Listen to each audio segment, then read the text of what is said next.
So hello everyone, मेरा नाम मोनिका है। मैं आइल्स 9 से हूँ। तो ये इस वीडियो में हम ये रीडिंग करने वाले हैं जिस रीडिंग का नाम है टेली वर्किंग आइल्स रीडिंग पैसेज। ठीक है, तो ये जो रीडिंग थी ये 8 फरवरी 2024 आइल्स एग्ज़ाम जो इंडिया में हुआ था वहाँ हुई थी। वहाँ उसमें आई थी रीडिंग पैसेज। थर्ड था या फर्स्ट था पता नहीं, बट मैंने मेरे स्टूडेंट्स ने बताया और नेट पे भी मैंने चेक किया था। तो ये रीडिंग हम कैसे करेंगे, अब कुछ बच्चे क्या करते हैं, सबसे पहले ये पढ़ने लग जाते हैं, इसको स्टोरी की जैसे पढ़ने लगते हैं। अगर आपको ऐसी हैबिट है तो मैं यही बोलूँगी कि आप उसको छोड़ दें। और अगर आपकी इंग्लिश बहुत बहुत अच्छी है कि 2 मिनट में आप सब कुछ पढ़ सकते हैं, 2-3 मिनट में आप पूरा पैराग्राफ को समझ सकते हैं, तो ठीक है आपकी एज यू विश। बट मैं यही कहूँगी 9 बैंड्स लेने हैं आइल्स में। तो आइल्स जैसे बच्चे कमेंट करते हैं कि आइल्स रीडिंग में 9 बैंड कैसे लाएं, तो वो इसके लिए इम्पॉर्टेंट है ये रीडिंग वाला ये वीडियो। वो हम इसको शुरू करते हैं। कैसे शुरू करना है, अब मैंने इसको सिर्फ टाइटल पढ़ा, इस टाइटल को मैंने अंडरस्टैंड किया कि टेली वर्किंग के बारे में बात हो रही होगी। उसके बाद सीधा हम लोग चलेंगे क्वेश्चंस देखने। देखो एक क्वेश्चन है complete each sentence with the correct endings. Second last question है मल्टीपल चॉइस क्वेश्चन। और एक जो फर्स्ट टाइप का क्वेश्चन है वो है यहाँ पे ये वाला है। देखो ये complete the summary using list of words. तो हमारे पास अब हुए 3 टाइप के क्वेश्चंस, कंप्लीट द समरी और ये correct and complete each sentence and multiple choice. आपकी मर्जी है, पहले कोई भी कर सकते हो, बट मैं यही कहूँगी पहले टाइप के क्वेश्चन से स्टार्ट करो क्वेश्चन करना, चाहे मल्टीपल चॉइस क्वेश्चन हो, चाहे लिस्ट ऑफ हेडिंग्स हो, चाहे which section contains the following information हो, चाहे ट्रू फॉल्स हो, चाहे ये कंप्लीट द समरी हो। फर्स्ट टाइप का क्वेश्चन, क्योंकि वो जो लोकेशन है ना जो हमें वो फर्स्ट पैराग्राफ से ही ढूंढनी शुरू करनी है। तो हम ऐसा नहीं है बीच में से कहीं से भी ढूंढेंगे फिल इन द ब्लैंक्स को, और नहीं, अब फर्स्ट क्वेश्चन दिया है तो ये लोकेशन इसकी हमें फर्स्ट पैराग्राफ में ही मिलेगी। और क्या है इसमें, लिस्ट ऑफ वर्ड्स दिए हैं। ये देखो ये फिल इन द ब्लैंक्स हैं, इसको भरने के लिए हमें इन वर्ड्स में से सेलेक्ट करना है। बट कैसे पता चलेगा कि ये आंसर इसमें है, तो उसके लिए यहाँ पे पढ़ना होगा। यहाँ पे पढ़ के फिर हम जाएंगे यहाँ इससे मैच करने, जो यहाँ पे मैच हो रहा होगा फिर वो अल्फ़ाबेट इन में डालेंगे, पूरा आंसर नहीं लिखना है। ठीक है, अब शुरू करते हैं फर्स्ट। तो फर्स्ट क्वेश्चन में इसको पढ़ लेते हैं अभी। Teleworking has been said. अब ये जो टेली वर्किंग है ना ये कीवर्ड नहीं है। क्यों नहीं है कीवर्ड, बिकॉज ये तो इसका तो टाइटल का नाम ही है। ये वर्ड तो आपको हर पैसेज में हर पैराग्राफ में मिलेगा। Has been said to have many benefits for both society and companies. ठीक है, ये कहा जाता है कि सोसाइटी एंड कंपनीज के लिए बहुत बेनिफिट है। तो ये सोसाइटी और कंपनी हमारा कीवर्ड है, बेनिफिट्स भी हो गया। फिर उसके बाद है हमारा सर्वे, ये भी कीवर्ड है। फिर है telecommuters spend more time on dash than those traditional workers on changes in commuting travel on weekends. ठीक है, इनमें से कोई भी मिले मतलब हमें लोकेशन मिलेगी। तो सबसे पहली लाइन इसी को, क्योंकि लाइन वाइज चलेंगे तो हमें आंसर जल्दी मिलेंगे, उल्टा पुल्टा ढूंढोगे तो कंफ्यूजन भी हो सकती है। तो सोसाइटी, कंपनीज एंड सर्वे ढूंढ लेते हैं। आप रीडिंग मेरे साथ साथ करो, मैं पैराग्राफ दिखा रही हूँ आपको और क्वेश्चंस भी दिखा रही हूँ। अब हमें ढूंढना है बेनिफिट्स मिल गया for organisations means company and society. देखो सोसाइटी भी लिखा है। उसके बाद सर्वे ढूंढो, क्योंकि पहली लाइन में फिल इन द ब्लैंक्स नहीं है, हमें नंबर वाइज चलना है। सर्वे आइडेंटिफाई द टेलीकम्यूटर्स। अब उसके बाद ये हम साथ साथ में अपना नेक्स्ट क्वेश्चन के लिए कुछ होमवर्क कर लेते हैं, हो सकता है यहाँ से कुछ उनको मिले उन क्वेश्चंस के लिए। Range of opportunities for working in new ways and environment. इस पैराग्राफ में सर्वे, टेलीकम्यूटर ये वर्ड नहीं। नेक्स्ट पे चलते हैं। ये सर्वे वर्ड मुझे सबसे पहली लाइन में ही दिख रहा है। The surveys that the productivity increase is because of longer working hours. नहीं, हमें तो टेलीकम्यूटर्स, वीकेंड्स, ट्रेडिशनल वर्कर्स ये सब ढूंढना है। Working is more influencing an unusual comparison. Teleworkers नहीं, टेलीकम्यूटर्स ढूंढना है, ये नहीं है इसमें। अब नेक्स्ट पैराग्राफ सी में चलते हैं। ऐसे एक एक वर्ड को नहीं पढ़ना है, एक एक पैराग्राफ को पहले कीवर्ड्स को ढूंढने की ट्राई करेंगे, नहीं मिलते तो फिर थोड़ा पढ़ना होगा। फिर है यहाँ पे टेलीकम्यूटर्स ही ढूंढ रही हूँ मैं, substantial reduction to the point organization had completely done away with non commuting travel on weekends. लो मिल गया हमें location. Non commuting travels on weekends, home basis workers which includes a substantial population of people who are not telecommuters. So non telecommuters की भी बात हो रही है. स्पेंड भी आ गया. देखो स्पेंड मोर टाइम शॉपिंग लिखा है. Out of the home than traditional worker. देखो ट्रेडिशनल वर्कर्स भी है, तो हमारा आंसर हुआ शॉपिंग. और शॉपिंग से रिलेटेड कोई यहाँ पे लिस्ट ऑफ वर्ड्स में देखना है शॉपिंग, तो ये साफ सेम टू सेम लिखा है, तो हम फर्स्ट में डाल देंगे एफ नंबर.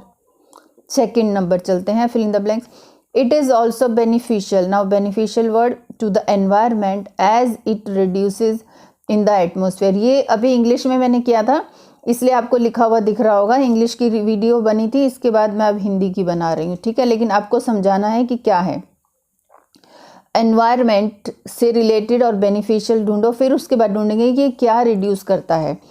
तो ये पैराग्राफ तो हमारा हो चुका है. अब हम चलते हैं डी पैराग्राफ पे, ठीक है. डी पैराग्राफ को पढ़ लेते हैं. यहाँ क्या कह रहा है, हाफ टाइम टेलीकम्यूटिंग कुड रिड्यूक्शन की बात हो रही है. कार्बन एमिशंस बाय और 51 मीट्रिक टन से year, the equivalent newer commuter off the road.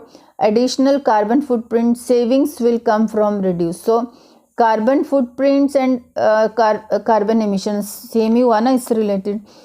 तो बेनिफिशियल टू द एनवायरनमेंट, जब ये कम हो जाएगा तो एनवायरनमेंट से कम ही होगा ना. As it reduces in the atmosphere from decreased. अब ये हमारे कार्बन एमिशन कम हो रहा है, तो देख लेते हैं यहाँ पे क्या मैचिंग हो रहा है.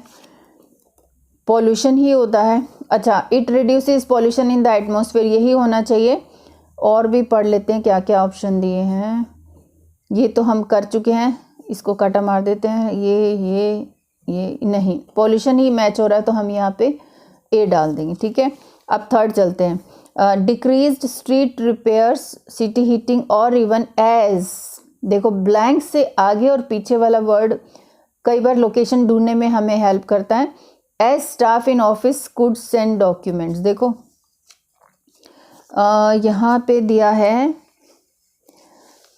ये street repairs, roadway repairs, urban heating means city repair, city heating, office construction, business travel. As ये रहा एज वर्ड, तो यहाँ पेपर यूसेज लिखा है, तो पेपर यूसेज वर्ड को देख लेते हैं. पेपर यूसेज ये सी नंबर लिखा है, आ गया सी नंबर, ठीक है. Fourth number, as staff in office could send documents dash. जो उसके बाद जो हमारा as electronic documents replace paper, तो डॉक्यूमेंट्स है, डॉक्यूमेंट से पहले क्या लिखा है इलेक्ट्रॉनिक की. वो कह रहा है staff in office could send documents electronically, तो इलेक्ट्रॉनिक वर्ड जो है यहाँ पे ये रहा. और ये आई जो है, आई वर्ड हम यहाँ फोर्थ में डाल देंगे, ठीक है. अब फिफ्थ नंबर देख लेते हैं.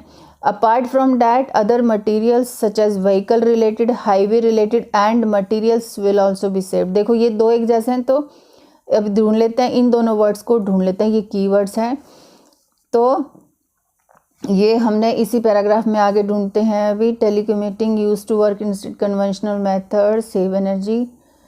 ये रहा vehicle related, highway related, resources, work related. सीधे जब ये दोनों एक जैसे हैं तो ये भी आंसर यही आएगा. तो वर्क रिलेटेड फिफ्थ में देख लेते हैं अभी कहाँ पे. ये वर्क रिलेटेड एम दिया है ना, ये एम आ गया अपना. अभी नेक्स्ट है traditionally a large amount of energy is needed to make.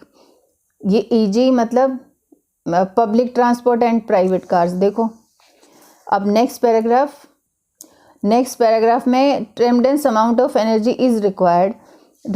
देखो is needed, is large amount means tremendous amount of energy, मतलब high amount of energy is needed, is required to produce means make transportation equipment, public transportation. ये देखो buses, trains, ये automobiles, ये public transport. Private cars जैसे jet aircraft हुआ, तो ये हुआ is needed to make produce transportation equipment. ये देखो इक्विपमेंट वर्ड दिया है. ट्रांसपोर्टेशन तो यहाँ यूज़ हो ही रहा है, इसलिए ट्रांसपोर्टेशन नहीं आएगा, इक्विपमेंट ही आएगा. और इसका रिलेटेड वर्ड देख लेते हैं. ये के वर्ड दिया है, देखो यहाँ के आ गया, ठीक है। अभी next, with the rise of telecommuting resources and dash will be saved. Telecommuting and resources क्या सेव होगा देख लेते हैं। नेक्स्ट पैराग्राफ चलते हैं अभी, हाँ सॉरी इसी में, if telecommuting is promoted there will be less use of this equipment and less energy will be required for production maintenance and repair. So देखो यहाँ पे telecommuting resources will be saved, क्या तो ये बोल रहे promoted means ज़्यादा हो जाएगा, तो यहाँ पे भी तो ये लिखा ना with the rise of telecommuting, और यहाँ लिखा if telecommuting is promoted there will be less use of this equipment, less energy will be required for production maintenance and repair of this equipment, fuel resources and gases needed to operate this equipment will be reduced. देखो will be saved, so resources fuel and gases लिखा है, ये save हो जाएंगे, तो हम यहाँ लिख देंगे H नंबर। अब 8th number, and conservation goes to the energy and materials consumed in all. Conservation fuel as well as, देखो यहाँ तक हमने करा, अब एज वेल एज को उसने ये एंड बना दिया, and conservation goes to energy material consumed in हाँ यहाँ थे ना, building and repair of highways maintenance requires a large consumption of energy, not only operation of highway construction repair manufacture, an increase in the percentage of work will decrease the need for extended okay, so यहाँ पे ये देखो आप, conservation goes to the energy and materials consumed in all, material किस चीज़ में consume हो रहा है, as well as building and repair of highways maintenance consumption of energy। so यहाँ पे हम ढूंढ लेते हैं building and material की बात हो रही है, देखो कंस्ट्रक्शन एंड मेंटेनेंस, देखो यहाँ पे भी लिखा है बिल्डिंग एंड रिपेयर, ठीक है, बिल्डिंग एंड रिपेयर जो है ये वही चीज़ होती है। एसोसिएटेड मेंटेनेंस देखो यहाँ पे भी है, will decrease the need for extended highways and associated road maintenance, तो ये road maintenance construction and maintenance में हम ये डी लगा देंगे। और नेक्स्ट वीडियो में हम ये 2 क्वेश्चंस करेंगे।